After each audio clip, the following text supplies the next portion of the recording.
இன்னைக்கு 5 ஆரி ஸ்டூடெண்டோட ஒர்க் பார்க்கலாம். First Gajalakshmi student.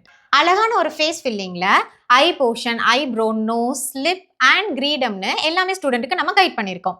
அடுத்து சௌமியா ஸ்டூடெண்ட் மிரர் அண்ட் பாணி. ஸோ இந்த இடத்துல பாருங்க, கிளாஸ்ல அழகா மிரர் கொடுத்துருக்காங்க. மேல தலைப்பாகைக்கு மிரர், பேக்ரவுண்ட்ல ஃபுல்லா பாணி வச்சு சூப்பரா இருக்கா. ராஜலட்சுமி ஸ்டூடெண்டோட மிரர் அண்ட் பாணியே தான், பட் இது டிஃப்ரெண்ட் இமேஜ். நெற்றி கண்ணெல்லாம் இருக்கிற மாதிரி ரொம்ப மைன்யூட்டான ஒர்க் ஸ்டூடெண்ட்க்கு சொல்லி கொடுத்துருக்கோம். அடுத்த ஆரில என்னென்ன ஸ்டிச்சஸ் கத்துக்கிட்டாங்களோ எல்லாமே இம்ப்ளிமெண்ட் பண்ற மாதிரி இது மாஸ்டர் பீஸ்னு சொல்லுவோம். திவ்யா பாரதி ஸ்டூடெண்ட் எக்ஸ்ட்ராடினரியா கம்ப்ளீட் பண்ணிருக்காங்க. ஃபைனலா தரமான ஒரு டிசைன் கார்ட்டூன் இருக்கிற மாதிரி. இதுல ஹைலைட்டே colour combo and second one is கண்ணு பாருங்களேன், மெரூன், பிளாக், ஒயிட் இந்த காம்போஸ் எல்லாம் எப்படி இம்ப்ளிமெண்ட் பண்றது அண்ட் லிப்புக்கு வந்து எப்படி லோட் ஒர்க் கொடுத்து டீத் போர்ஷன் எல்லாம் எப்படி ஃபில் பண்றது, இது எல்லாமே ஸ்டூடெண்ட்க்கு கைட் பண்ணி இந்த மாதிரி ஒவ்வொரு இமேஜுக்கு எப்படி கிரியேட்டிவா பண்ணணும் அப்படிங்கிறது எல்லாமே ப்ரொஃபஷனல் ஆரி கோர்ஸ்ல உங்களுக்கு கைட் பண்ணுவோம். ஸோ ப்ரொஃபஷனல் ஆரி கோர்ஸோட ஃபீஸ் டீடைல்ஸ், சிலபஸ் எல்லாமே நம்மளோட ஆப்ல இருக்கு, செக் அவுட் பண்ணுங்க. அதை தாண்டி கோர்ஸை பத்தி ஃபர்தர் டீடைல்ஸ் ஏதாவது தேவைப்படுது அப்படின்னா கான்டாக்ட் பண்ணுங்க. பாய்.